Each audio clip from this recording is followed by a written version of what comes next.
दुनिया का सबसे खतरनाक ट्रोजन हॉर्स वायरस वानाक्राई के नाम से जाना जाता है, जिसने 150 कंट्रीज में 2,30,000 कंप्यूटर्स पर अटैक किया। इस ट्रोजन हॉर्स को 2017 में डिटेक्ट किया गया था, लेकिन तब तक ये 4 अरब डॉलर्स का नुकसान पहुंचा चुका था। ट्रोजन हॉर्स एक ऐसा कंप्यूटर मालवेयर होता है जो धोखे से हमारे कंप्यूटर्स या मोबाइल फोन में घुस जाता है। लेकिन सवाल ये है कि इस वायरस को ट्रोजन हॉर्स ही क्यों कहा जाता है। ज़ेम टीवी की वीडियोस में एक बार फिर से खुशामदीद। नाजरीन, दुनिया का पहला ट्रोजन हॉर्स तो 1975 में बनाया गया था, लेकिन असल में इसकी शुरुआत 3200 साल पहले एंशिएंट ग्रीस से हुई थी, जहां आज का टर्की मौजूद है। मैप पर देखा जाए तो इस्तांबुल के साउथ वेस्ट में ठीक इस जगह ट्रॉय के नाम से एक शहर आबाद हुआ करता था। जैसा कि पुराने दौर में होता है, इस शहर को एक बहुत बड़े और मजबूत तरीन फोर्ट के अंदर बनाया गया था, ताकि अगर दुश्मन हमला करे भी तो इतनी आसानी से वो अंदर ना घुस पाए। यहाँ आपको बताते चले कि ट्रॉय सिटी में रहने वाले लोगों को ट्रोजन्स कहा जाता था। ये शहर एजियन सी के साहिल पे बना था और समंदर के उस पार, जहां अभी ग्रीस का कैपिटल एथेंस है, वहां एकियंस के नाम से एक कौम रहती थी, जिसको आज हम ग्रीक्स के नाम से पहचानते हैं। ऐसा माना जाता है कि इन दोनों शहरों के रूलर्स आपस में किसी बात पर उलझ पड़े। इसके नतीजे में एकियंस यानी ग्रीक्स ने समंदर क्रॉस किया और ट्रॉय सिटी पर कब्जा करने पहुंच गए। उस दौर में ग्रीक्स अपनी जंगी काबिलियत की वजह से खासे मशहूर थे। उन्होंने समझा कि वो ट्रॉय पर कब्जा करके वापस अपने शहर लौट जाएंगे, लेकिन कई दिनों की लगातार मेहनत करने के बाद भी वो ट्रॉय सिटी का दरवाजा ना तोड़ सके। फिर उन्होंने प्लान बनाया कि वो इस फोर्ट को चारों तरफ से घेर लेंगे, ताकि अंदर रहने वाले ट्रोजन्स की सारी फूड सप्लाईज कट ऑफ हो जाएं और वो खुद ही बाहर आने पर मजबूर हो जाएं या फिर ग्रीक्स के सामने सरेंडर कर लें। दिन गुजरते गए, महीने और फिर साल। ग्रीक्स की कमजोरी थी या ट्रोजन्स की फुर्ती, लेकिन ऐसा माना जाता है कि अगले 10 सालों तक ग्रीक्स ट्रॉय के अंदर घुसने की हर कोशिश में नाकाम हो चुके थे। दूसरी तरफ ट्रॉय के अंदर ट्रोजन्स के सिपाही जो अपने ही गढ़ में बैठे थे, वो इतने सालों तक टस से मस ना हुए। लेकिन ग्रीक्स के जंगजू अपने घर से दूर कई सालों से अपनी फैमिली से मिलने की आस लगाए बैठे थे, और अब उनकी हिम्मत जवाब दे चुकी थी। उनकी फौज का मोराल दिन ब दिन डाउन हो रहा था और कई सिपाही वापस अपने घर लौटने पर जोर भर रहे थे। जब पानी नाक तक पहुंच गया और ग्रीक्स को अपनी हार नजर आ रही थी, तब ग्रीक आर्मी के लीडर को एक आइडिया आया और उन्होंने एक बहुत बड़ा लकड़ी का घोड़ा बनाना शुरू किया। ट्रोजन्स समझ रहे थे कि शायद ग्रीक्स अब कुछ नई ट्रिक आजमा रहे हैं, लेकिन उनको घोड़ा बनाने की असल वजह मालूम ना पड़ सकी। कई महीनों के बाद जब घोड़ा तैयार हुआ तो एक शाम को ग्रीक्स ने ऐलान किया कि वो यहाँ से हमेशा हमेशा के लिए जा रहे हैं। रात के अंधेरे में उन्होंने ऐसा जाहिर किया कि वो वापस अपने शहर लौट रहे हैं। अगली सुबह ट्रोजन्स ने 10 सालों में पहली बार अपने फोर्ट के बाहर ग्रीक्स को नहीं पाया। वो बाहर आए तो ग्रीक्स उनको कहीं नजर नहीं आए, जबकि वो घोड़ा गिफ्ट के तौर पर वहीं छोड़ गए थे। ट्रोजन्स के लिए ये खुशी का लम्हा था और उन्होंने फौरन उस घोड़े को अपने फोर्ट के अंदर लेकर जाना चाहा। वहाँ एक बूढ़े आदमी ने उनको ऐसा करने से मना भी किया, लेकिन उन्होंने उसकी बात नहीं मानी और हंसते कूदते घोड़े को गिफ्ट समझकर ट्रॉय के अंदर ले गए। उस रात ट्रोजन्स बहुत खुश थे और जंग खत्म होने का जश्न मनाते रहे। लेकिन जब सारे थक हार कर सो गए तो उसी घोड़े के अंदर से ग्रीक्स का एक बहुत बड़ा टोला निकला। जी हाँ, ग्रीक्स ने उनके साथ धोखा किया था। ना सिर्फ वो घोड़े के अंदर थे, बल्कि उनके साथी अपने शहर नहीं बल्कि वहीं समंदर में दूर कहीं कश्तियों में छुपे हुए थे।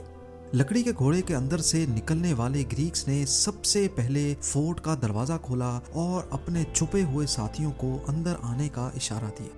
इसके बाद रात की तारीकी में ग्रीक्स ने 10 सालों की कसर निकाली और पूरी ट्रॉय सिटी को तबाह करके जला दिया। यही वो वाकया था जहां से ट्रोजन हॉर्स के कॉन्सेप्ट ने जन्म लिया था। वही ट्रोजन हॉर्स जो आज 3200 सालों के बाद भी मोबाइल फोन्स और कंप्यूटर्स के अंदर घुसने की राह तलाश कर रहा है। यहाँ आप किसी धोखे में पड़े, कोई इन्फेक्टेड यूएसबी इस्तेमाल की या गेम खेलने के दौरान किसी लॉटरी के जीतने के मैसेज पे टैप किया, वहीं ये छुपके से आपके मोबाइल में आकर बैठ जाएगा और फिर पीछे बैठे अपने साथियों की मदद से आपको मिनटों में तबाह भी कर सकता है। 1975 में बनाया जाने वाला सबसे पहला कंप्यूटर ट्रोजन हॉर्स एनिमल के नाम से मशहूर है। ये एक बहुत ही सिंपल और हार्मलेस ट्रोजन था जो असल में एक गेम थी। इस गेम में 20 क्वेश्चंस थे जिनको आंसर करना होता था। जब भी कोई इस गेम के क्वेश्चंस का जवाब देने लगता तो पीछे से ये गेम उसी नेटवर्क के दूसरे कंप्यूटर्स में खुद ब खुद कॉपी हो जाती थी। देखा जाए तो ये सिर्फ एक मजाक था जिसमें एक गेम मर्जी के बगैर कंप्यूटर में कॉपी हो जाती थी। लेकिन 19 जनवरी 1986 को ट्रोजन हॉर्स अब मजाक नहीं रहा था। पाकिस्तान से ताल्लुक रखने वाले दो भाइयों ने अच्छी इंटेंशन से ही सही लेकिन दुनिया का पहला नुकसान पहुंचाने वाला वायरस बना डाला। असल में उन्होंने एक मेडिकल सॉफ्टवेयर बनाया था जिसकी अनऑथोराइज्ड कॉपीज लोग इस्तेमाल करने लगे। ये फ्लॉपी डिस्क का दौर हुआ करता था जिसमें उनका छोटा सा सॉफ्टवेयर आसानी से कॉपी हो जाता था। उन्होंने अपने सॉफ्टवेयर की इल्लीगल कॉपीज से बचने के लिए एक वायरस बनाया जो उनके सॉफ्टवेयर के साथ ही फ्लॉपी डिस्क में कॉपी हो जाता था और साथ ही पूरे कंप्यूटर को भी करप्ट कर देता था। वक्त गुजरता गया और ट्रोजन हॉर्सेस, मालवेयर्स और खतरनाक स्पाईवेयर्स ने इंटरनेट की दुनिया में अपने झंडे गाड़ना शुरू कर दिए। 2010 में इजराइल से ताल्लुक रखने वाले 3 दोस्तों ने एक कंपनी बनाई जिसको NSO ग्रुप का नाम दिया गया। इन्होंने सॉफ्टवेयर बनाया जिसमें टेक सपोर्ट वर्कर्स अपने क्लाइंट्स के सिस्टम को उनकी मर्जी से एक्सेस कर सकते थे। ये सॉफ्टवेयर बेसिकली कस्टमर्स को सपोर्ट देने के लिए बनाया गया था, लेकिन यूरोपियन इंटेलिजेंस एजेंसी ने इस प्रोडक्ट में अपना इंटरेस्ट उस सूरत में जाहिर किया अगर वो किसी भी सिस्टम को बगैर उसकी परमिशन के एक्सेस कर सकें। यानी उनका यही सॉफ्टवेयर अब स्पाईवेयर में बदल चुका था जिसको उन्होंने पिगासस का नाम दे दिया। तब से लेकर NSO का मानना है कि वो इस स्पाईवेयर का एक्सेस सिर्फ गवर्नमेंट्स को क्राइम और टेरर से निपटने के लिए देते हैं।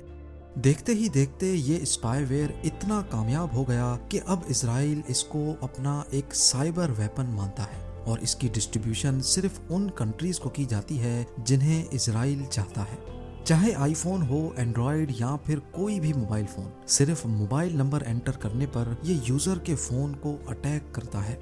फोन में इसकी मौजूदगी का मतलब है कि गैलरी से लेकर कैमरा, मैसेजेस, कॉल्स और हत्ता के लाइव लोकेशन भी अटैकर आसानी से देख सकता है। फिर बेशक आपने लोकेशन सर्विस बंद ही क्यों ना कर रखी हो। 2017 में NSO ग्रुप में 500 एम्प्लॉयज थे, जबकि 2021 में इनके एम्प्लॉयज की तादाद 750 तक पहुंच चुकी थी। व्हाट्सएप और एप्पल जैसी टेक कंपनीज इस स्पाईवेयर से इतना तंग हैं कि 2019 में इन्होंने NSO के खिलाफ अमेरिकन कोर्ट्स में केस कर रखा है। व्हाट्सएप का कहना था कि पिगासस को उसके 1400 से ज्यादा यूजर्स पर इस्तेमाल किया गया है, जिसमें human right defenders, journalist, military और सिविल ऑफिशियल्स भी शामिल हैं। पिगासस जिसको क्राइम के खिलाफ इस्तेमाल करने के लिए बनाया गया था, उसको पॉलिटिकल और नेशनल लेवल स्पाइंग के लिए भी इस्तेमाल किया जाने लगा। ऐसा माना जाता है कि सऊदी जर्नलिस्ट जमाल कशोगी के कत्ल में भी पिगासस का ही इस्तेमाल किया गया था, जिसमें कशोगी की सऊदी एम्बेसी में जाने की इंफॉर्मेशन पिगासस के जरिए पहले से ही हो रखी थी।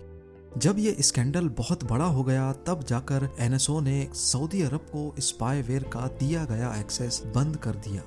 सिर्फ इतना ही नहीं बल्कि 2019 में ही द गार्डियन ने रिपोर्ट पब्लिश की कि पिगासस के जरिए पाकिस्तानी आर्मी के हाई रैंक ऑफिशियल्स पर नजर रखी जा रही है। इस बात में कोई शक नहीं कि इजराइल इस स्पाईवेयर को अपनी फॉरेन पॉलिसी का एक इम्पोर्टेंट टूल मानता है। इसकी जीती जागती एग्जाम्पल हाल ही में देखी गई जब रशिया और यूक्रेन वॉर में इजराइल ने यूक्रेन और एस्टोनिया को अपने स्पाईवेयर का एक्सेस देने से इनकार कर दिया, क्योंकि उनका शक था कि पिगासस को रशियन ऑफिशियल्स के खिलाफ इस्तेमाल किया जाएगा और इजराइल रशिया से अपना रिलेशन खराब नहीं करना चाहता था। 3200 साल पहले तो सिर्फ एक ट्रोजन हॉर्स ने जन्म लिया था, लेकिन आज लाखों करोड़ों ट्रोजन हॉर्सेस इंटरनेट की दुनिया में फैले अपना अगला शिकार ढूंढ रहे हैं। उम्मीद है ज़ेम टीवी की ये वीडियो भी आप लोग भरपूर लाइक और शेयर करेंगे। आप लोगों के प्यार भरे कमेंट्स का बेहद शुक्रिया। मिलते हैं अगली शानदार वीडियो में।